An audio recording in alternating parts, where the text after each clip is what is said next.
I'm back!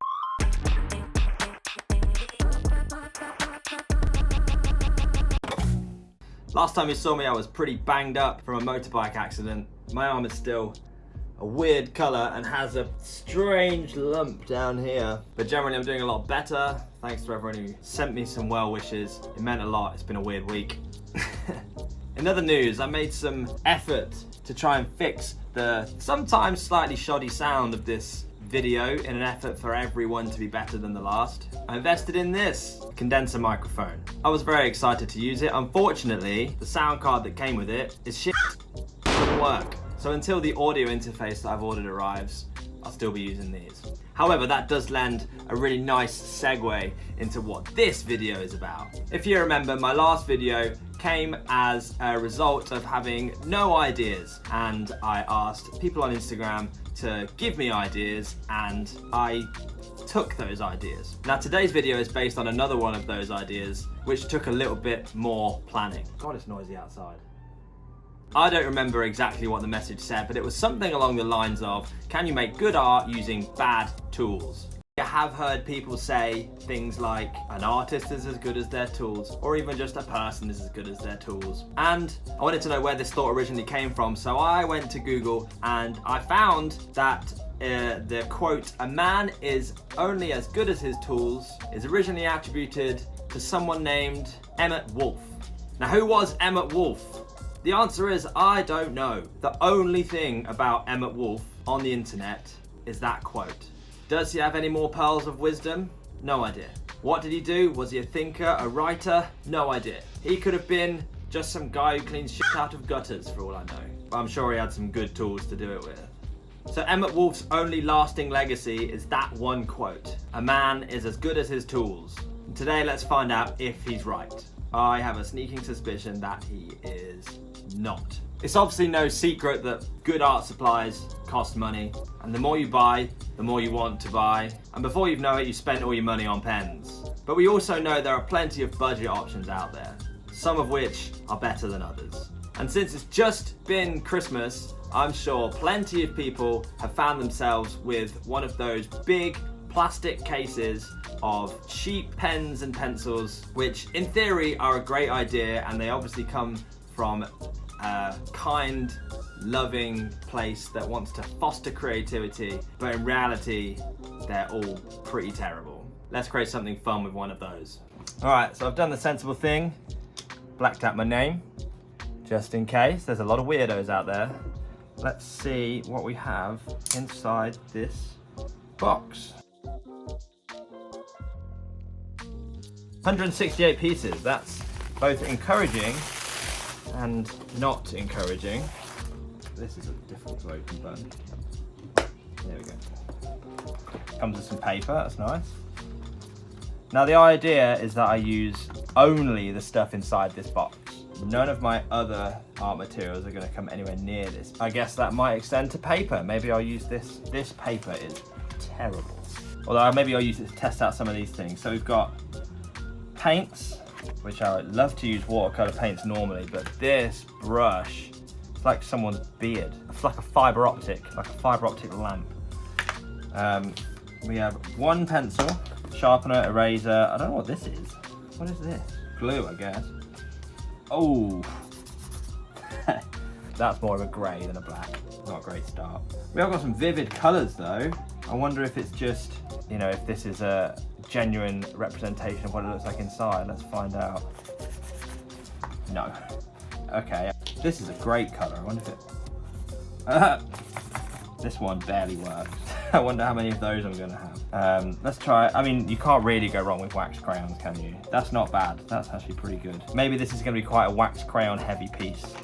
Wax crayon and oil pastels. This is a really good colour. Oh, not brilliant. You have to push quite hard. Try a completely different colour. Let's try this pink, shall we? What? That is, nothing comes out. Try the pencils. Oh yeah, that's a really bad pencil. Oy. Yeah, not good. This eraser, let's try this out. It's clearly not a pro eraser or anything, but it might be alright. Let's try it with this pencil. This is interesting video watching, huh? That is satisfying, that is. Oh, well, the first test passed. I was worried that it was going to be a pencil that had been dropped and all the lead is in separate parts, but it's not terrible. This is me pressing quite lightly though, and it's still making quite a heavy mark. Let's try this eraser. Oh dear, it doesn't really erase anything. Oh, no, maybe I just have to press a little harder. I mean, it still leaves quite intense marks behind. Okay, great. Well, that's the materials. I'll endeavour to use all of them. I don't want to let anything go to waste, but I'm not using this paper. This is... I'm going to use this characters list and generate some random characters, and then I think drop them into a movie. I think that's probably the best thing to do, drop them into a universe that already exists. Amazing start. Luke Skywalker, fantastic. Who else can I get? Not a character I'm particularly well versed with, being an English person, but I do know what he looks like, and I think he will go well with Luke Skywalker. I was thinking I'd only do 2, but I'll click it again just in case I need an extra character to throw in, and Snow White I think works pretty well. Now I'm going to flip the list to movies, hit all movies, and just scroll through until I find one which I think works. I want one that's got a certain aesthetic that works with the universe, so I'm just going to keep scrolling. I'm not going to comment on any of them until I find one that I think is good. Oh, stop. 2 back. Definitely not Radio Rebel. But I just saw The Nightmare Before Christmas, and that's the one I'm going to use. Huge thanks to GameGal for creating this amazing tool and helping my indecisive mind choose what to draw. I'll put a link to this website in the description below. Let's draw something! Okay, time for some GoPro footage shot at a weird angle. First up, here is the moon and that weird curly cliff that they're standing on in the cover of Nightmare Before Christmas. I'm going to make Luke Skywalker based on Oogie Boogie, everyone's favourite singing Hessian sack. Time to switch cameras. As far as bizarre Star Wars Nightmare Before Christmas mashups go, I think this is looking alright. It's very clearly Oogie Boogie. I think it's also quite clearly Luke Skywalker. So, strong start, I think. Time to switch cameras. And Captain Crunch is going to be Jack Skellington himself in a pirate suit. Already I've had to sharpen my pencil twice. This thing might be down to a nub by the time we're finished, but I'm going to go over them both with a nice thick line so I don't lose it in the colouring. Time to switch cameras. Okay, let's be honest. It was never going to be drawing Luke Skywalker as a big sack of bugs that was going to be difficult in this. It was going to be turning Captain Crunch into a weird Burton-esque skeleton man, but I think initial sketch-wise, I think it's alright. Time to switch cameras. I'm going to colour these guys in using oil pastels because they are very easy to blend.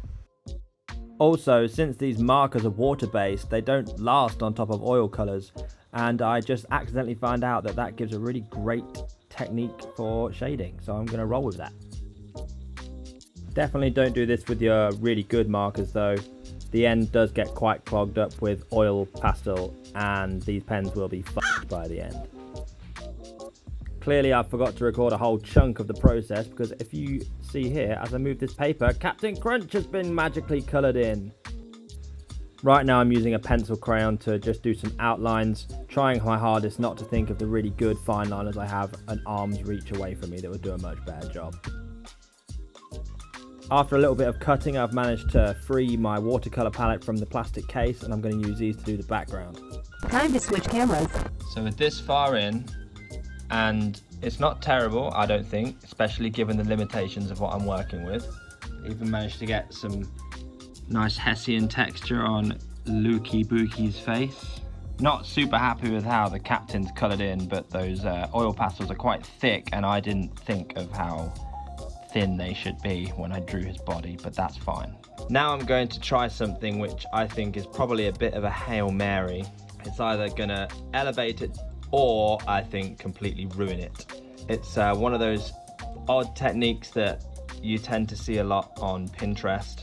I'm sure all of these cryptic references to it will become very clear once I start doing it. But the first thing I need to do is use this crappy paintbrush to paint all of this background and all of this. And seeing how long it took me to do that sun, I think I'm going to be here for a little while. I'm carrying on painting the background, now using this very, very bad purple, and it is quite the ordeal, bearing in mind that this brush feels like it's made out of loose strands of spaghetti. Time to switch cameras. Here we go, I finished painting the background and this curly cliff. One fun effect of using such crappy paint is that if you want to paint a spacey looking sky, all the weird bits of pigment that aren't properly mixed together do actually make quite a nice spacey effect. Now this looks sketchy as hell, which is fine because I'm about to Pinterest it up anyway, but I think even if I had all of the time in the world, I'm not sure that using this brush that feels like somebody's pubes would ever have given me a nice smooth finish. So that's probably the best we're gonna do. Okay, and now for my bizarre idea that may work or it may ruin the whole piece. Who knows? It involves these guys, waxy crayons. Basically, if Pinterest is to be believed, you can get wonderful spacey sky type patterns by grinding up a load of crayons and applying heat to them. Seriously, a quick Pinterest search and you'll see what I mean. These look pretty great, and if anything's going to save this piece, this could be it. So here's me spending an hour of my life shaving numerous crayons into small piles of grated wax.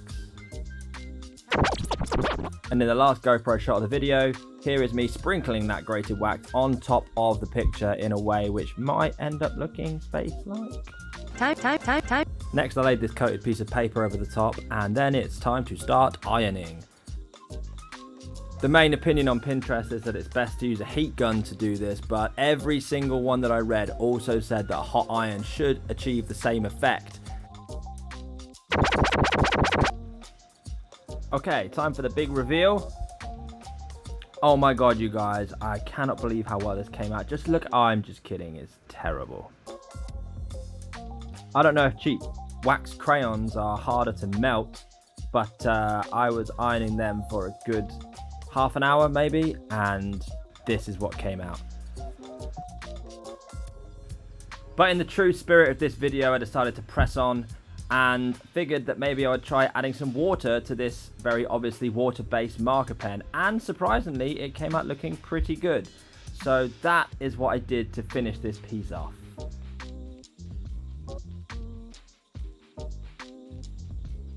Actually, a black line is what I did to finish it off.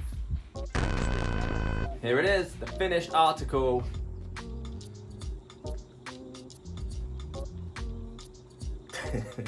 I don't think it's terrible, but let's be honest, it's not particularly good, is it? That crayon technique, if it had worked properly, maybe might have been pretty good, but it really just made a mess. I even tried sticking it in the oven to remelt the crayons a little bit and giving it a bit of a swirl, but if anything, that just made it worse. So what have we learned? We've learned that Emmett Wolf may have been right in this case, but broadly speaking, I think he's still wrong. And we've also learned that if you're gonna buy someone art supplies as a gift, don't buy one of these. You'd be much better spending the equivalent amount of money on a good set of pens or a good set of pencils than spending the same amount on a case of crap.